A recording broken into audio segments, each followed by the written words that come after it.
Well, hello and welcome to the channel. My name is Johnny and you're watching Hillbilly Modeling. And this is going to be part one of our build of the TAMIYA 148 scale Vought F4U-1A Corsair. And yeah, so this is part one. We're just getting started. Now, the Corsair is a favorite of mine in aircraft. It's a shame that it's taken me so long to get around to starting to build this, but I've had this kit probably for 2 years now. So yeah, it's time to build it. So let's jump down to the bench and get started on it. Okay, so let's take a little look here at our instructions. Now we need to go through these very carefully.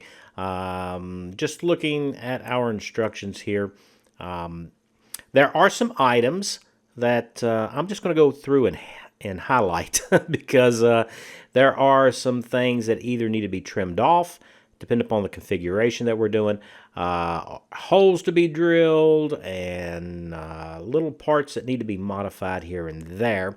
And we don't want to miss any of that when we start our construction phase, because if you forget that, it could be a little bit of a problem. I remember not drilling some holes in the bottom of the wings on a P-51B Mustang that I built, and that was slightly an issue because I needed to find out where those holes were. And as most of these models are, these holes and things you need to modify are all kind of on the inside where the indicators are. So with our instructions here, we have our color code outs, of course, and all of the little precautions, and read this before you begin kind of thing. So it's a good idea to do that. And here is step one. Now this is the cockpit. And in most model kits, we do have the cockpit to do. And we basically build it up into two sections and then join those sections together. But I'm thinking we might need to paint some stuff before we do all that. Of course, we're going to need some parts before we start working on painting or mild assemblies. So let's go ahead and cut those off. And then, of course, I do leave my sprue gates a little long. That way I don't have the sprues in the way when I can get them up really close with those sprue cutters and trim them off. That way we don't have too much to sand down. And here we're just going to sand that down, make all that nice and flush so we don't have any issues with it. And in some instances, especially on really small, fragile parts, just using your hobby knife and scraping those mold seams down works pretty good too. Now, while I was cleaning up parts, I went ahead and prepped our fuselage halves because we're going to need that to fit our cockpit. So there is this small item here that needs to be glued underneath that left instrument panel, whatever you want to call it. And we do have our seat. As you can see, this panel kind of goes up underneath and behind the seat to secure it into place there. So we're just going to check the fit on all this and kind of see how everything goes together. Now our joystick is attached to this long transfer rod here, and it is keyed so that it's not, you can't get it rotated out of position. And we do have these, I guess they're kind of like a floor section where the pilot's feet can go on. And then we have our rudder controls with our joystick, and quite a few parts really when it comes to putting this together. And then the back portion here of our cockpit just gets cemented up to the instrument cluster. And of course, those little parts underneath kind of fell out. But that's not too important at this moment, because what we really want to look at is we do want to look at the fit that we're going to have inside the fuselage. And as you can see here, it is a really good fit. Now we're going to use this fuselage later on to make sure that when we do our final assembly on the cockpit, that everything is aligned up correctly. That way when we get ready to put it into the fuselage, it's not out of alignment. So kind of using it as a jig, more or less, there, to make sure that everything is aligned Now, of course, our cockpit and the inside of the fuselage are going to be painted the same color. And those areas, we're going to have to paint all that at the same time. So it's much easier to go ahead probably and paint all this first, because there are a lot of little areas that would be hard to get into later on if we go ahead and assemble the actual cockpit. So the painting and the detailing and all that would be easier if we just paint these parts, I think, separately and then do the assembly. So we do have one small part that we can go ahead and put in, and it's got a lever on it here and a couple of bottles there. I don't know what type of gas they are, but we're going to go ahead and put those into place. That way it'll be ready for painting. And here on the instructions, you can see that we do have a mixture of Tamiya paints here. So that's 1 part green to 1 part yellow. So we're going to be using that more or less to allow us to mix up our paint. There's also some parts that need to go in to the inside of the wings, because the wheel wells are the same color, and then all of these covers or doors for our wheel wells, the inside of those are also painted the exact same color. And we do have to do some modification there for our tail wheel bay doors. And of course we've got these structural elements inside the wings. Those are going to be all painted the exact same color. I've decided to go ahead and build this with folded wings. It'll be the first time that I've actually done that, so I think that'll be nice. So we're going to go ahead and get all these parts cleaned up, and then whatever parts we can put together, we'll go ahead and do that. Here, these are the structural elements that hold our wings in the folded position. So we're going to go ahead and cement those together and paint them as a unit. And as you can tell, we are skipping ahead in our instructions. That's why it's kind of important to look through those instructions to make sure that you can get as much together as you can before you start painting. Now we have these other structural elements that need to go into the wing roots here.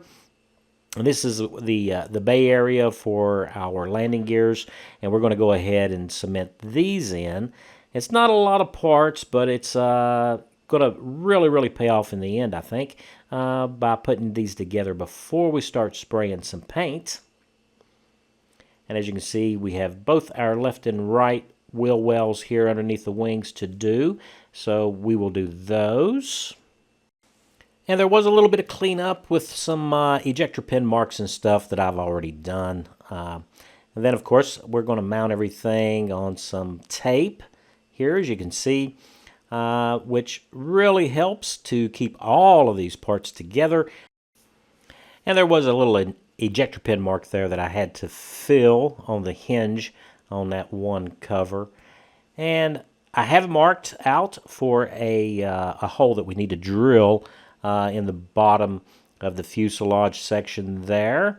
And we're going to go ahead and drill that out using the Tamiya handy drill. Comes in very handy. And this is for the connection of either a drop tank or the bomb, depending upon which one that we decide we want to mount on the aircraft.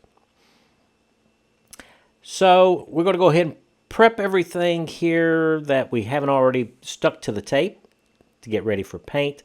So I have olive green and yellow, which are the two colors that I'm going to use to mix up our interior paint color.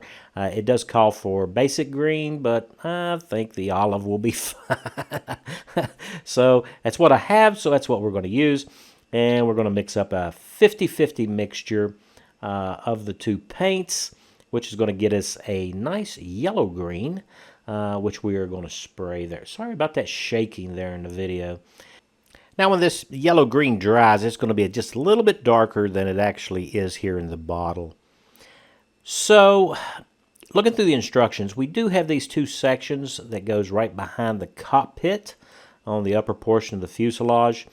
And I have seen where some people have had issues with this fit.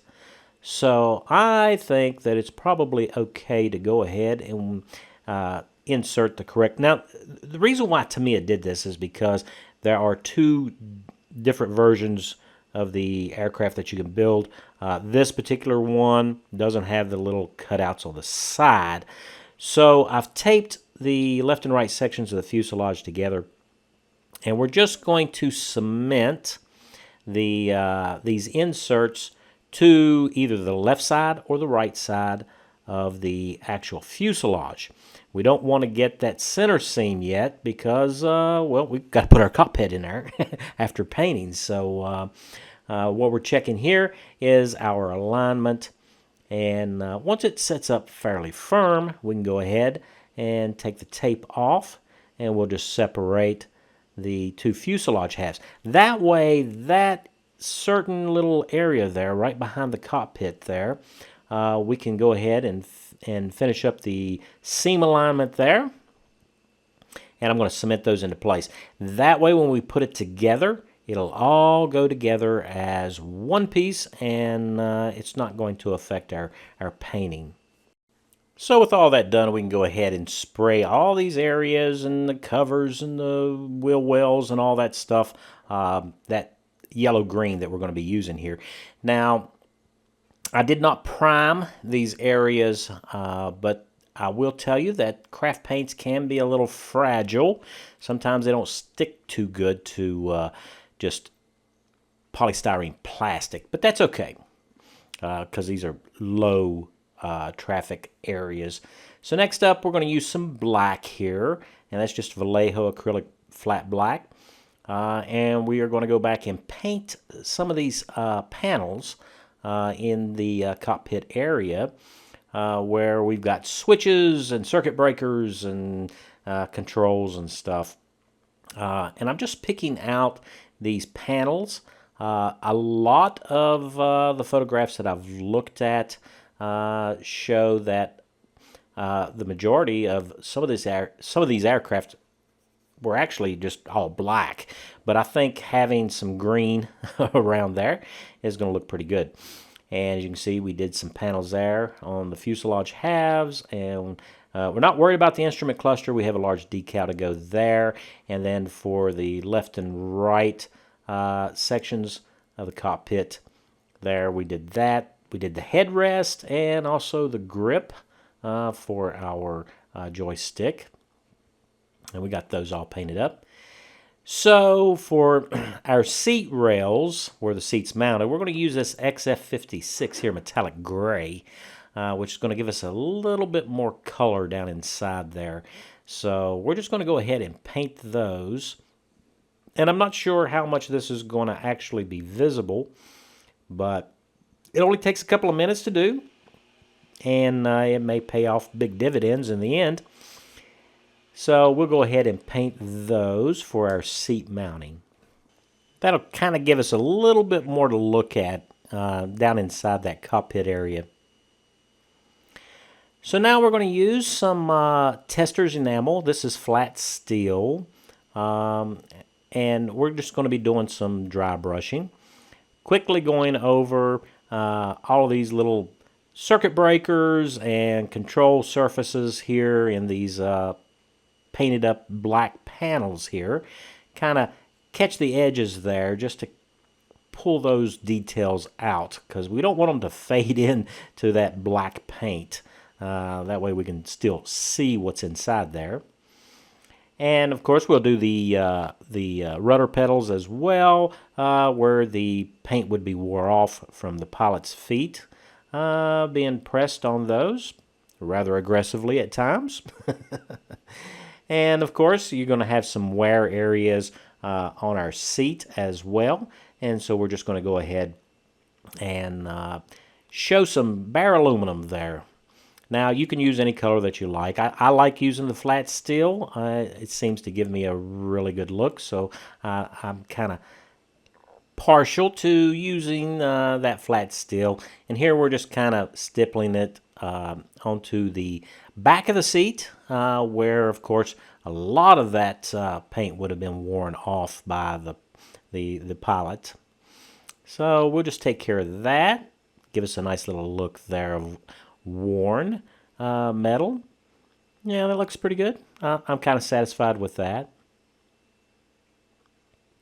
So, we're going to keep going around the rest of the cockpit area and just going to highlight all those extra details there, especially paying attention to, of course, all those areas that we painted black.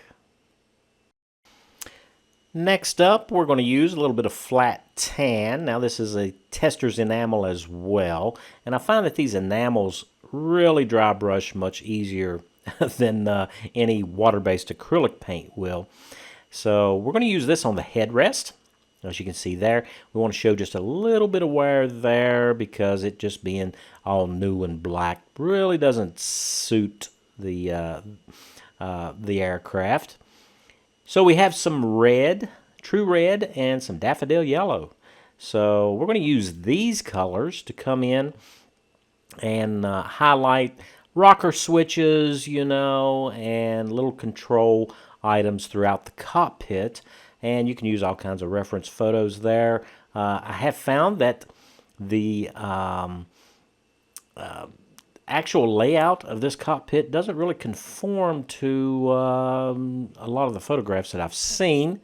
So we're just going to pick some items out to give some detail. Now once all that's dry, we're going to take this TAMIYA X22 gloss clear and spray everything down with that. And here we are with it nice and dry.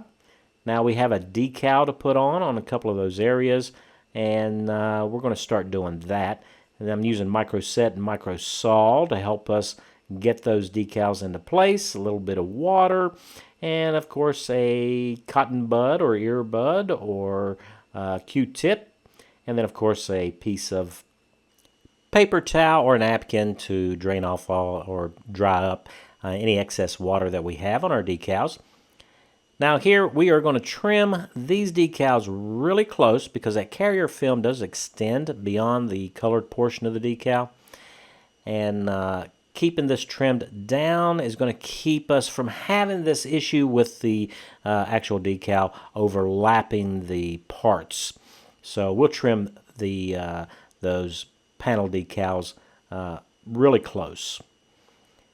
So soaking off the excess water, checking the decal for movement, and then we're going to use I'm just going to put some micro sol right on top of the area, and then I'm sliding the decal off of the little piece of paper there, and just going to place it down into place there. Placing it down into place. So, now the ideal here, because there are some raised details here on the actual plastic parts, so we're going to kind of want that to set and conform as much as we can get it to. TAMIYA decals don't necessarily like to soften up and really conform as well as some of the other decals that are out there. But this came with the kit, and we're going to use it. I'm going to do the same thing with the instrument panel there, get everything lined up, and press it down into place.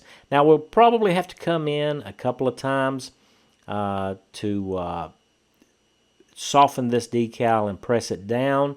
And if you have any air bubbles underneath, you can also kind of prick that decal with a little pin or something to let the fluid out from underneath it.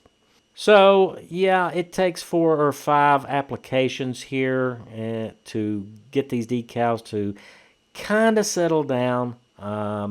They don't do a real good job of behaving for me, so, but that's all right. So I also use the decals for the harnesses there, the shoulder straps, and the lap belt. So with our decals nice and dry, we will go ahead and seal all of those in with the X22 to make sure that they don't go anywhere. Next up, a little bit of panel liner. Now I have thinned this out a little bit, and this is the TAMIYA black panel liner that we're using here. And my mixture is about 50-50, and we're going to use a nice sharp pointed brush there with long bristles to hold plenty of product. That way we can just keep right on going without having to go back to the jar for more of the panel liner. And we're going to do all of these little ribs that are inside the fuselage. Kind of give them a little bit of a shadow and a little bit of definition there. Increase their visibility inside a rather small area, which should really help out there. And we'll do this with all of these parts that we have painted up so far. So that'll be all the ribs in the cockpit area and the tail section where the tail wheel is going to go,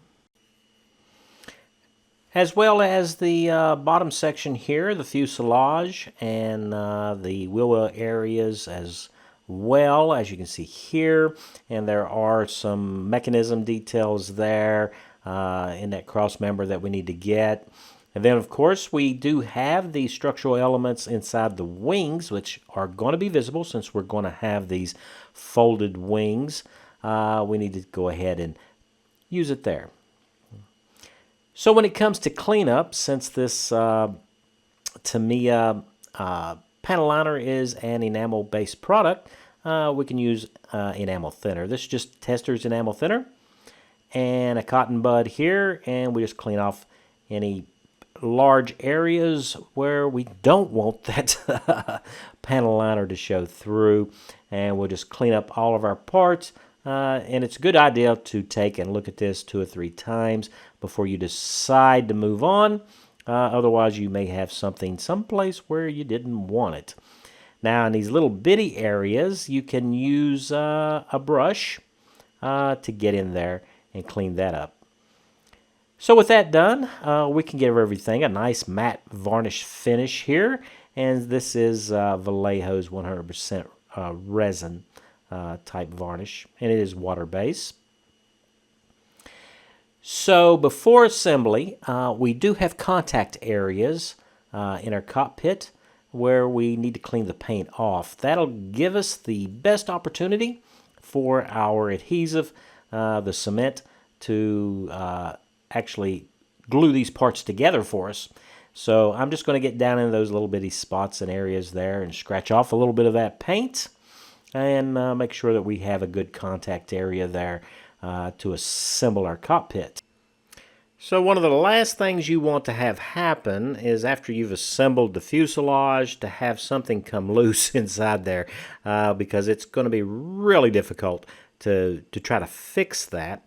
And Tamiya Extra Thin and other types of solvent adhesives, really, they're just kind of welding the plastic together, so there's no real glue in there. So we'll go around all of these painted parts and clean up all the areas that needs to be cleaned up where the parts are going to make contact with one another, and we can cement that together.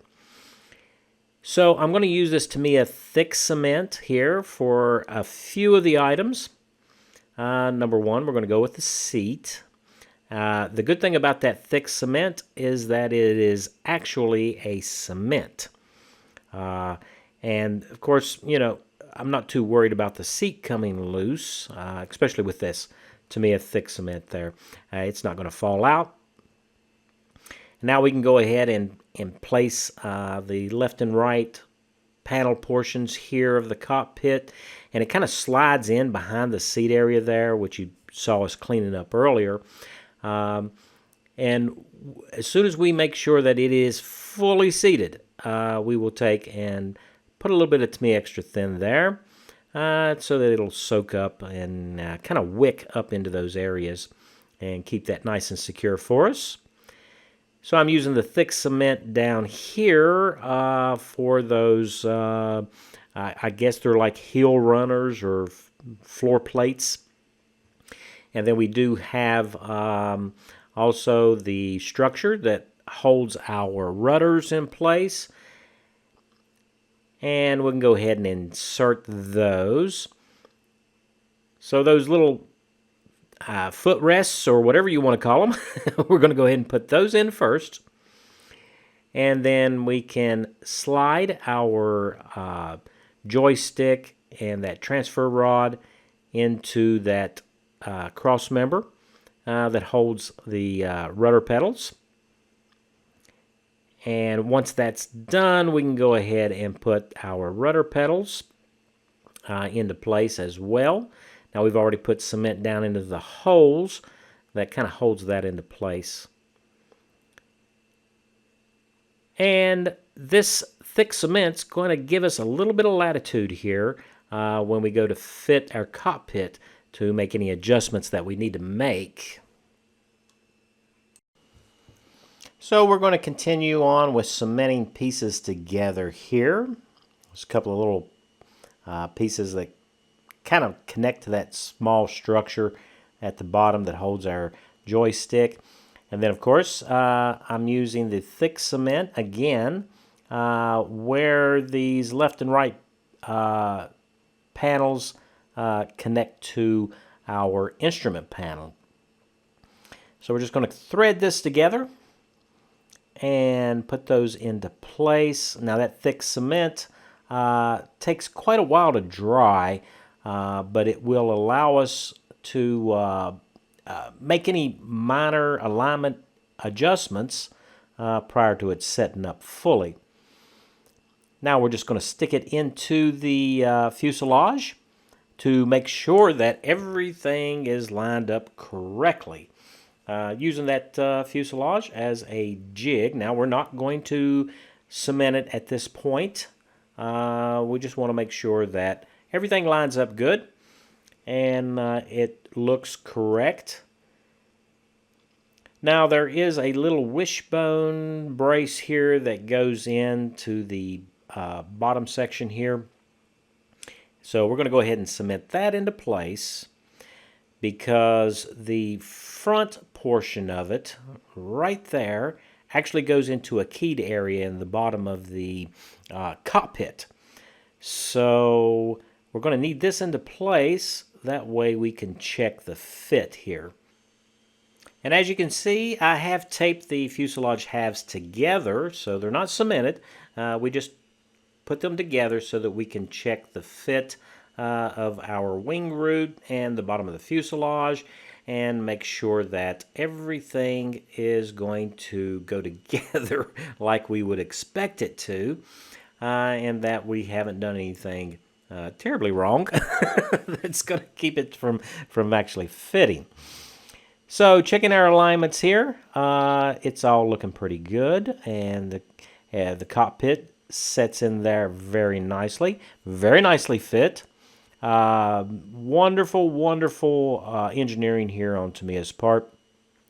Sometimes once you paint things, things can get a little tight, but we seem to have no problems here. So now that I'm happy with that, and our cockpit has set up very nicely, we can go ahead and disassemble that. Now, as you can see, I have gone ahead and cleaned up the edges around the cockpit area where it's going to be cemented into place. And there are quite a few pieces that go into this, so alignment is very, very important. So make sure that you test fit this stuff. I'm a firm believer in test fitting our cockpit. I just don't put a lot of faith in those engineers.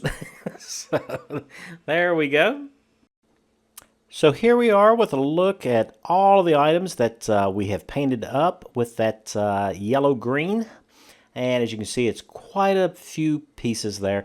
We've got all of our covers for our wheel wells, inside the wheel wells themselves, the engine cowling, and those structures that goes inside the wings. Since we're having the wings in the folded position, we need to get all of those painted up with the same color. And it's so much easier to do all of that at the same time. So we have skipped forward, of course, in our instructions to get all these parts painted.